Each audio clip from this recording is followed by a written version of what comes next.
You can't start the car. Johnny has the keys.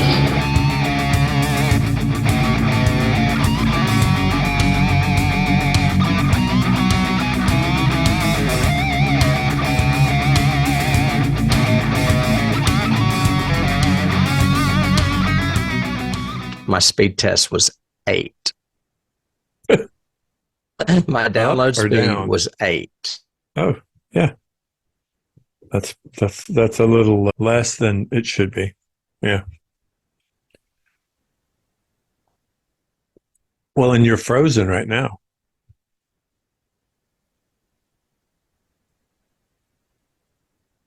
Tim left me, but I'm still recording. So look at all my toys. This is my new room. That's a lie. That's a fake background. There is no hearing going. The hearing is no going. I can see you. I cannot hear you. You're looking really good though, but I can't hear you at all. You're a mute.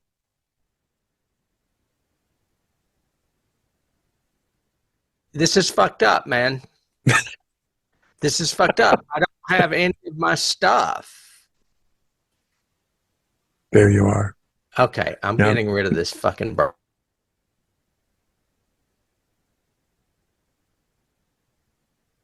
Okay, that is much better. I was so grainy and shit. It was weird. And House of Usher opens in 2 days. I was going to talk about that for a second. First of all, I was going to talk about what we were texting yesterday about The Exorcist being so horrible. Oh my gosh, people are flaming it. Right. That one review I sent you was too good. Said this is just not even good as a reboot. I went to Rotten Tomatoes this morning just to verify some stuff. And The Exorcist is ranking 24% out of like 200 reviews. That is not good at all. Okay. And Pet Sematary Bloodlines is ranking 20%. Not as many reviews, but still way down there. I went to House of Usher, which does not come out for 2 days, but evidently preview copies have gone out. They're just not posting the actual reviews yet because of spoilers, I guess. And probably. It is 95%. What is Usher? Usher. Of course. Right. I just read like the first paragraph of 2 reviews and they were just gushing. They were just saying it's got something for everybody. One guy even said, this is what American Horror Story should be. Well, yeah, exactly. And I went, yeah, that makes sense. Of course. We're watching the 4th and final season of Sex Education. You need to watch this show. I know, you keep telling me. And I mean, I think Barbara would enjoy it too. But I don't know.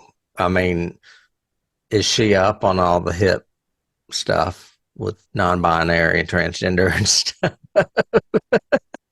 Is she up with it? Yeah, she knows it more than I do. Oh, okay. Then she would appreciate it. Because, I mean, it is literally a modern school filled with a variety of people and backgrounds that you're not used to. That's fine. Okay. And the first season, going back to the first season, it was like John Hughes all over again. But now it's much more, even more modern. Like Dennis and I are rewatching Ab Fab, Absolutely Fabulous, for like the 3rd time. And it's not like watching that kind of British television. It's like watching a Netflix show. Does that make sense? With British accents. And I think I told you that Cootie, I can't think of his last name, is playing the new Doctor Who. He's the black guy he's from Sex Education. Yes. And Jinx Monsoon, the drag queen that was just on Broadway, is playing his villain. She's hilarious. And I could see her doing a villain, really. Even Dennis said, you know what? I don't give a shit about Doctor Who, but I will watch it now. Well, it'll be interesting to see what they do with it, where they take it. So. Right. I think it could be real flamboyant. I don't think it's going to be real gay, but both of them are gay. And actually, Jinx may identify as non-gender or binary, not binary. But he has a boyfriend. They have a boyfriend. I don't know what. Cootie, I think, just identifies as gay. Anyway, Cootie is one of my favorite characters on Sex Education, and up there with Gillian Anderson, who is hilarious. And it's kind of sad because you can tell it's the last season, and everybody's wanting so-and-so to end up with so-and-so, so-and-so, and it's not going to happen. They're not going to do that. You can tell they're being more realistic about it. So, right. Well, yeah. It'll be the same way next year when Stranger Things has their final season. Oh, and everybody will know what should happen, and it won't happen, I think, the way they want it to happen. I hope not. If the Duffers stick to their guns the way they have so far, they'll do something different. So I can't wait. I just keep trying to think of what is the 80s thing they're going to use as their climax. What's the 80s gag they're going to use? Because they do every season. And what could it be? So I'm curious to see what they'll do. Aliens. Well, no, because they're so rooted in demonic. Because I think it's going to end up with at least one or two of the principals will have to be sacrificed, of course, Hellraiser. in some way. So I've thought of Hellraiser, but they did that a lot last season. That was a lot of Hellraiser with the whole, even down to the lights coming up the shafts and the door panes and all that. The hell dimension of Vecna with things floating and all that stuff. So I'm very curious to see where they'll take it or where they'll go. I mean, they don't always do horror. They hit other 80s tropes and movies too. Yeah. I mean, I think they'll tie it back and it'll be a lot of D&D. I think they'll tie it back and it'll be... I mean, last season was pretty much Nightmare on Elm Street meets Hellraiser. Yes. Yeah. Oh, it won't be those. Whereas probably. the first season was like Goonies meets the one with Exorcist, the possessed kid. And the second season was much more into the time travel, the Russian mob in the mall. So it was all of that paranoia of the time and more societal. I think it was so much more of what the 80s like feel Red like. Dawn. Yeah, Red Dawn is a good one. Yeah. I'm really curious to see what will inspire this, final act.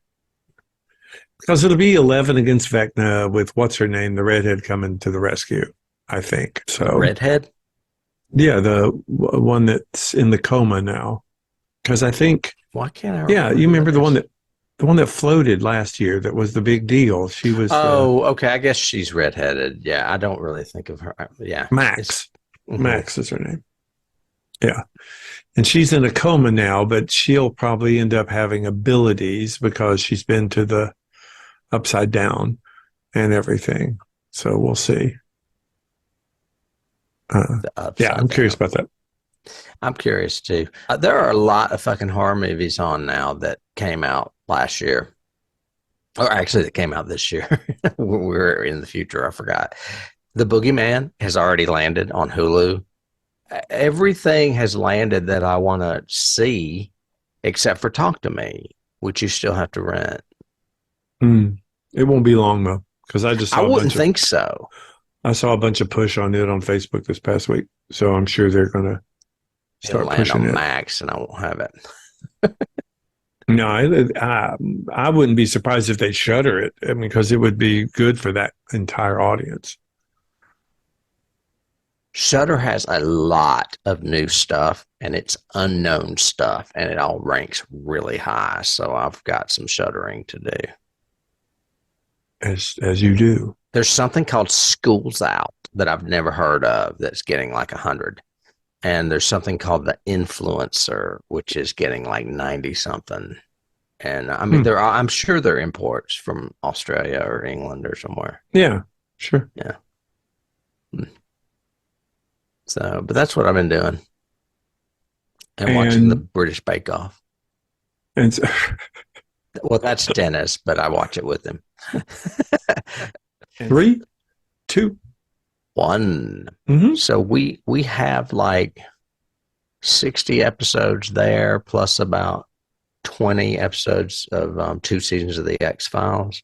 So I mean, we're getting up there.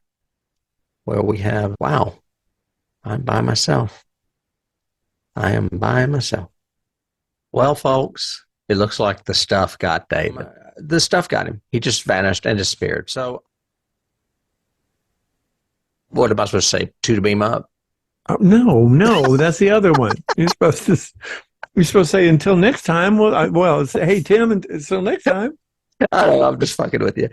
I know. Until next time. Bye. All right. Bye. It's a lovely shade of orange, though. I don't know, why am I so blurry? Yeah, you've got the Matty Hayes filter. Oh no, isn't that weird? Why don't you take your, like, a piece of tissue and rub your lens? I've done that. Get that Vaseline off of it. I've had more than enough. No, that's actually better. Okay. All right. So tell me you're listening to the new Cher album. Oh, yeah, sure. It is fabulous. It is a Christmas album. Okay. It's the Cher Christmas album. It came out in October. And yes, I've been listening to Christmas music for a week now. Okay, then, I guess. Yes. It's actually quite unique. It's only the way she could do it, which is kind of crazy. She basically hits almost every genre of music she's ever covered with each song, which I found very fascinating from an artistic standpoint. Okay. The opening original song sounds like something off Believe. It's like a disco song. But then she does Baby Please Come Home with what's her face, the Ronette. And wasn't she a Ronette? I can't remember. And that sounds like a song that was just written for her. It's awesome. And she does duets with Cyndi Lauper and Stevie Wonder and some rapper and Michael Bublé, who is Mr. Christmas pretty much. It's a good album. It's a very good album. I think she's poised to have a #1 single, and she'll be the first artist to do that in 6 decades. Wow. In a row. That's crazy. I mean, that's like beyond Dolly Parton, beyond Barbra Streisand. I mean, that is pretty good. True. Yeah. So I'm really curious to see if she has a #1 single out of it. Yeah, I mean, I have seen the publicity on it, and it seems like she's really taking off and everything else, so that's good. Yeah, I saw an interview with her where she said, this album is so crazy. She said, it's a me album. She's basically embracing the crazy. I don't think it's that crazy at all. I think it plays well as a Christmas album, even with the disco song. I kind of wish she'd have done more than one. The only song I don't like on it is there's one with some guy named Tyga that's got a rap in it. And I'm like, oh, this doesn't really work. Well, of course, it's got a rap in it. Right. So. But to hear her do like Run, Rudolph, Run by Chuck Berry or Santa Baby, those work, period. And the duets especially work, especially the Stevie Wonder and the, why can't I think of that woman's name that sang Baby Please Come Home? She used to do it every year on David Letterman. Darlene Love is who I'm trying to think of. She used to come on David Letterman's show every Christmas and do it. He would have her do it because it was like her one big hit. And Cher said she wouldn't do it without her, so she got her out of retirement to do it. Okay. So House of Usher. Yeah. Are you done? Of course. Where would you rank it in Mike Flanagan's stuff? Currently, I would rank it third, but I might want to rewatch it and make another assessment. I still think Hill House is my favorite. Midnight Mass is my second favorite. Same. Absolutely same. So I think it would be third. I think it would be third too. I think it's a notch above Bly Manor, even though I really like Bly Manor. I do too. Yeah, me too. And it's definitely above Midnight Club. Of course. I mean, that's no. I think Midnight Club would have been a much better series in season 2. I think he built a lot of stuff that was going to play off into, but this was still. I mean, just doing the research on it in case we do a thing on it, it's brilliantly done. Well, that's what I was going to ask you is if we do a thing on it, we should do it soon. And how would you want to structure it? Because it would be one episode. We're not going to do one for each. No, I think we approach it from exactly what we do with it, which is keys and all that stuff. Yeah, the keys, the references, the Easter eggs, like it's a movie. Yep, and just do it straight for everybody. It's not just a Patreon; it's everybody, and get it out there because it's got huge hype now. I mean, I'm seeing every single day new articles from Collider and everybody, and people talking about the costume designer and the lighting designer and the just everything about it. I think the thing that impresses me the most is he does something I try to do when I'm writing, and that's he's like mining for gold. And I mean, he is literally going into all of the things Poe and finding little Easter eggs that he can just throw in there left and right as far as character names, character addresses, passages, scripture. It's just all over the board with it. I mean, it is like, it's like a cup of tea made with an Edgar Allan Poe tea bag. He just lets it seep, and it's just all in there. I mean, it's got so much connecting to Edgar Allan Poe. I just love all the references and influence. Oh my gosh! And on top of that, just the societal stuff he's added, and then all the coloring and the 7 deadly sins, and all of this just layered on top of everything. Plus the fact that Bruce is amazing. There's a few people that are.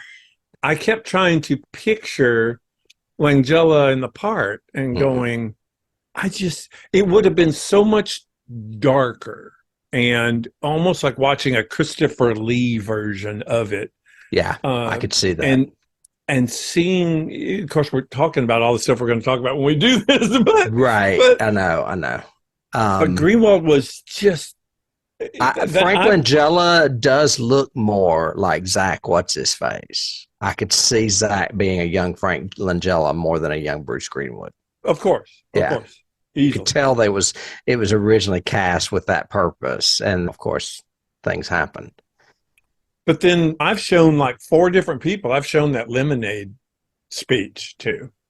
Some of the best writing when Dupin asks him. So when you've heard the phrase, when life gives you lemons, you make lemonade. And he goes, oh, fuck no, you don't make lemonade. I'll tell you what you do. And he was on that big rampage about hashtag Billie Eilish lemon. It reminds me of when I was in acting class at Walter State, and I would choose movie monologues as opposed to theatrical monologues. Yep. I was like, that would be a great audition piece. Yeah. And then, and only then, you sit back, you look at everything, and you make a fucking glass of lemonade. Yeah.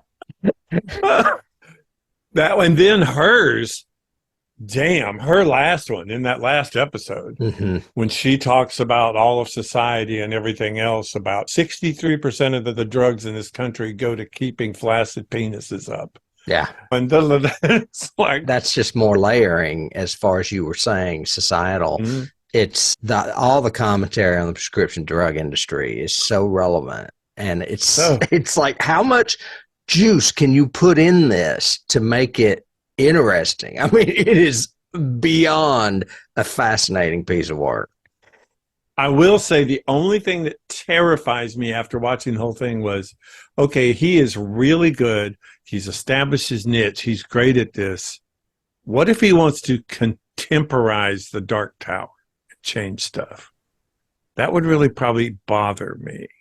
It wouldn't bother me if he jumped it ahead a few decades. I mean, just to make it like the modern world when they're in 1999 is pretty much as far as the modern world in the Dark Tower series. Mm-hmm. And that's because 1999 is when King got hit by that car. So I don't know that he could, because I never put anything past Flanagan. No, I mean, if he could, if anybody could, he could, but I don't know that he would want to. And it's just a flavor too. Like when we did It, I mentioned the fact that I don't like the way he set it 20 years later than it was in the novel. It didn't bother me. I know. That's okay. You like your old stuff. That's okay. You like your old stuff. But and another thing I like about it, and this is pure Flanagan, is that he is very modern as far as diversity of cast. He doesn't really play around with gay and straight, but he just lets people sleep with whoever they want to, whenever they want to. It could be two flunkies that work for her, or it could be the Goldbug chick, I can't think of her name, who just wants to see her husband and another woman have sex. It's like there's all kinds of weird shit going on. Or it's weird. Our gamer guy who's getting a blowjob and then his boyfriend comes home. And his boyfriend comes home. Yeah, I know. I was like, whoa, what is going on here? There is like so much fluid sexuality. I mean, really, there's no identification at all. Or should I say pigeonholing into some class or whatever. Yeah. Well, and that was the only criticism that I have read that I went, ooh, I kind of agree with that, but I want to watch it again just to make sure. But somebody had said, we knew they were doomed from the very beginning, which is fine. He said, and this reviewer was talking about it, and he said, and it's fine to show, because it starts at like the funeral of three of them. So we know people are going to die. We know they're doomed. Also, we have this huge dinner party where they're all just despicable people. They're all just brats. It would have been interesting, and Poe dealt a lot more with characters that you were sympathetic to the character. He said, and he mentioned Telltale Heart, Pit and the Pendulum, Goldbug, all these where you are sympathetic to the character, even though they may have done something bad, like Cask of Amontillado or whatever. So by them finally getting their comeuppance, you felt more for it. Yeah. You didn't do that in this series because they deserved everything that happened to them. But as far as all the sexuality, I don't think that's what made them. It's not the sexuality itself that made them corrupt. It was the way they used people that made them corrupt or cheated on people or what have you. Yes. It was more this entitlement ran through the entire family. Yeah, I read one of those reviews too. Or actually, my friend Randy said it. He said there's not really a redeemable character in this piece other than Lenore. Lenore's the only one, really. Yeah. But which is Annabelle Lee, the original wife, Lenore's mother. Mm-hmm. And again, I think that's fine. I liked it overall. When I heard that criticism, I thought, I can see that. Mm-hmm. I can see that there's not we don't get to know them well enough. That's why I think it would have been interesting to take the Kate Segal character and move her later, so we would have seen her fall more and known her more. I like the fact that they're all despicable because it's the opposite of Hill House. Hill House, it's the sins of the father that get bestowed upon the innocent children. This is the sins of the father get put onto the guilty children. Mm-hmm. Mm-hmm. So I don't know. To me, it's a good bookend to Hill House. Oh yeah, and Carla, man. All of them. That chick that plays Victorine, Camille especially. Kate Siegel is amazing in it. I even like Lenore, the girl from Dr. Sleep. I thought she was really good in it too. And the girl that played young Madeline is great too. I liked her. I thought she was very conniving, very You know who that is? She did her. No, she's young Shirley from Hill House. Oh yeah, grown up a little bit more. Yeah. Yes. Yeah. It's her. And she was also in one of his old movies as a kid, like Ouija, I think. And of course, Madeline in general, man, fashion, everything. I love that actress anyway. I first noticed her with Battlestar Galactica and really liked her. Yeah, you're talking about Mary McDonnell. Somebody came for us because I said she hadn't done much. Yeah. She did Battlestar Galactica, but I hadn't seen it. She was so unique in that she has such unique delivery of her lines. Oh, she's always. Oh yeah. Mm-hmm. And always comes off as very calculated. She'll take those long words. Yeah. Before she says anything. And then when she says it, is it. And that's what I want done. Yeah. And you just go, oh my God. And the whole time I'm like, where's my follow House of Usher? I want Mad Madeline in the basement, bricked in a coffin, trying to You got her. And I got it. I was like, man, he really does lose it in the end. I didn't even think, why was he getting those relics from Egyptian excavations or whatever? I was like, where's that coming from? The gold bug? I don't understand. But then when she comes up, I mean, the whole time he's talking to the lawyer or whatever, the prosecutor, Augie, and he keeps referring to Madeline being in the basement.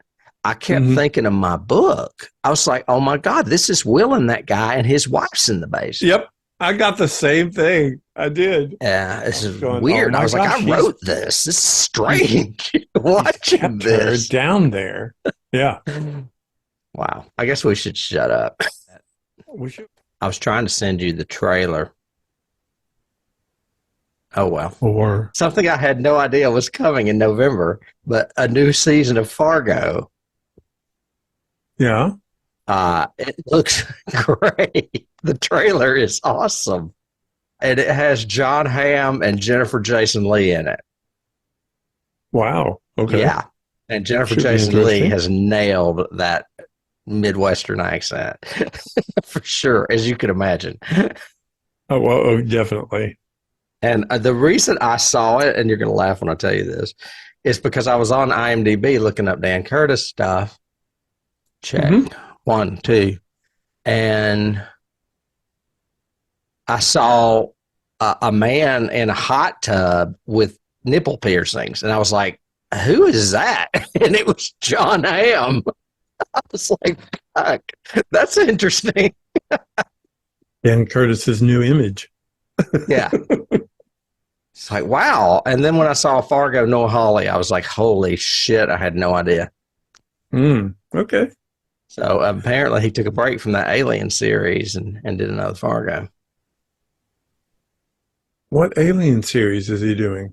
Isn't he the showrunner for the series, the Alien series on Fox or FX or whatever it's on? I think he is. Might be. Yeah, I'm pretty sure he is. He might be. Somebody else is doing the movie, but he's doing the series. 3, 2, 1. That Late Night with the Devil that I did several back. Yeah. And I said, it's at the circuits, the festivals, and no one knows when it's coming out.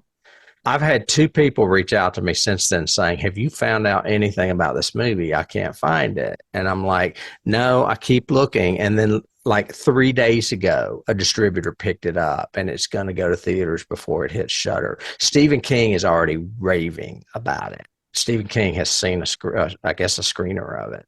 Yeah. But he's just saying that it's going to blow folks away.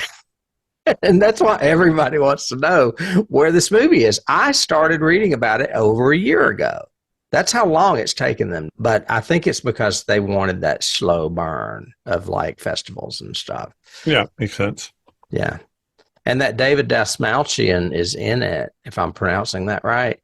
And Have you noticed that Flanagan added him to the cast of Chuck? He's going to be in a Flanagan movie too. Really? Lucky bastard. Yeah. Yeah. Because he's already a male equivalent of a Scream Queen. He's in a lot of horror movies. And he hosts the Fango Chainsaw Awards. So I see his face all the time. I just don't know much about him. And my God, what all did I do this weekend? I watched Disney had the Rock and Roll Hall of Fame induction ceremony on it. On Disney Plus. 4.5 hours of a show that usually only like people in the rock genre see. Right. So it was amazing. I was totally sucked into it. Okay. Elton John inducted Bernie Taupin. Willie Nelson was in. Who else? Sheryl Crow, George Michael. And like someone like Carrie Underwood would come out and sing a George Michael song, and it would be like a mic drop moment. The Spinners were inducted, and who came out dressed as the Spinners and performed numbers as the Spinners on a Soul Train set? No. New Edition with Bobby Brown. Yes, and they sounded great. I was shocked. Okay, this is wild. But yeah. I mean, it was really phenomenal. Dave Matthews came out and was telling stories about smoking weed with Willie Nelson. Well, there you go. He also did some Willie Nelson songs. It was just, even the hip hop stuff that I'm not that into was good. I was shocked. Missy Elliott was like the first female rapper inducted, so that was a big deal and stuff. Yeah. But I'm just glad somebody is showing this stuff now, because you can only find bits and pieces of past ones on YouTube. You can't find the whole thing. Right. Yeah. So I watched that. I finally saw Far From Home, the Spider-Man movie, because it landed on Disney Plus. Yeah. And you watched it last year, I think, because you talked about it. Yeah, I've seen all the spiders finally. I haven't seen the last one. I still haven't seen Guardians, Wakanda. My geek buddies guys are talking all about, is Marvel going to be able to pull this off? There's a lot of anti-Marvel happening, and especially with the arrival of the Marvels. It's fragmenting. I think people want everything to be connected with Marvel, and that's not going to be the case. There's so many different aspects of it. So what Marvel are they talking about? Well, Marvel, the studio in general, being this behemoth that has overproduced, in my opinion, right now, way too much stuff too quickly. They could have easily... They could, well, but how many times did you watch Zach and Cody on a boat or whatever, all that BS that they put out forever? Well, that's what I'm saying. Not every Disney movie's a hit. Not every Marvel movie's going to be a hit just because they launched with the Avengers stuff. Yeah, I just think the issue with, I think right now the issue with Marvel is exactly what we said like 2-3 years ago, which is, now that they've ended this phase, who are the heroes going to be? And because your cornerstones were Captain America and Iron Man. Those were the two big things. Guardians had a definite, supposedly, I haven't seen it yet, but Guardians had a definite end of that trilogy. That was the end of that part of that story. So that's coming to an end too. Plus the fact that they're not leaders of the Avengers or whatever. None of the new ones are. Hawkeye or Falcon or new Captain America. None of those are. None of the women are. So, and the latest Thor was bad, supposedly. Still haven't seen it. Love and Thunder? Yeah. I liked it. And there is a surprise death in it, too. Okay, then. But so, I mean, to me, and again, I'm coming from a non-comic book mind frame because I never read comic books and I never got into, this is so-and-so's version of Superman and what he's like and his origin story and we're just going to reboot it again. Or now he's going to wear green tights because we just think green is in this year. So we're going to do that for this series of 6 issues or whatever. There's a myriad of stuff. Yeah, but there's no archetypes. There's no heroes to invest in. Yeah, well, yeah, there is, because what they'll do, and I have complete faith in them, is if when they do like another Avengers movie, it's going to be, oh, wow, how are we going to do this without Cap and Iron Man? And they're probably going to go to Clint and say, we need you. And when he says yes, it's going to be even more powerful because some of the other people are new. So he's going to be grandfathered in. Right. I mean, I can see them building some real emotion of actually having to get them back together without those two. Yes, I could see that. I think that's what's missing right now is the other stories they are telling are not compelling enough. Well, I think a lot of what you're seeing is not going to be Avengers. Like, I don't think She-Hulk is going to be an Avenger. I'm not even sure Miss Marvel will be, or Carol Danvers, whatever. I mean, Captain Marvel. Well, the thing that kept coming up on this one podcast let's do last week was they kept talking about Battle World, and that's where they're going. And I don't know what Battle World was. I don't know what its horror. I mean, its comic book reference is, but that's where they're building. After Secret Invasion and Kang Dynasty, they're going to Battle World, and I don't know what that is. Yeah, I don't they're either. talking about Doctor Doom, I guess. Doctor Doom. That would be Fantastic Four and the Skrulls and probably Captain Marvel. But I don't know. As far as the Avengers, like, I think that they will probably end up getting Scarlet Witch back. And I think to make it even more resonant, I think that somebody's going to rebuild Vision. I think Vision will be back too, because Vision never died in the comic books. He's an android. Right. And he's already uploaded his consciousness to whatever that other Vision was. Yeah, White Vision. Yeah, I don't know. See, I don't know anything about that, and I'm a big Vision fan. But anyway, I mean, I see a lot of the Avengers coming back. It just won't be the same. And there will be some new additions. They will add some, I'm sure. Yeah. Yep. But I don't think, I mean, the way I look at it is you got to take each movie now by each movie. I mean, really, you always had to. And not every movie is going to be great, or not every movie is going to be your thing. Like, I mean, Fantastic Four hasn't hit yet, and they've done 3 of them. Yeah. I don't think that. I think they should just forget that. Well, honestly, I kind of like them. I wish they would get it right. But Doctor Doom is a hard character to do. They need I like them. Doctor Doom. Huh? I like them. I just don't. I just haven't seen a good version of them. Yeah. Nah. So, and I don't know what else is coming. I'm curious to watch this Secret Invasion show. I haven't watched it yet, but the Skrulls confuse me.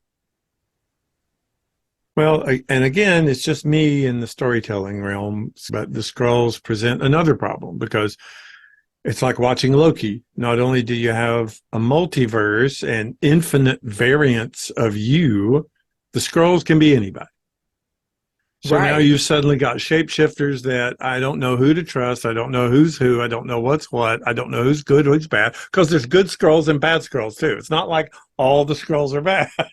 No, and the end of the Spider-Man movie confused me because all of a sudden you realize that it's not Nick Fury and that woman. It's 2 Skrulls imitating him. And I was like, really? The whole movie wasn't him? I was like, that's strange. Mm-hmm. But, and then they cut to him on like he's on a space station. Yeah. He's on, he's like on vacation or something. Well, no, he's got a remote output, a command post. I don't know. I thought that was odd. I like the movie mostly, though, the Spider-Man movie. I like what they did with Mysterio. He was always kind of a scam artist in the comic book, and he was a scam artist in this as far as like manipulation of. Yeah, I loved the way he played him all the way through. I liked that. I liked the whole is that the one that has the final drone battle? Yeah. With all the sentient drone things or whatever. Yeah, that was good. And I liked that. But again, playing with our perception, it seems very, very important to Marvel right now. What is real, what isn't real, who's who, what's what, that sort of thing. So, all right. 3, 2, 1.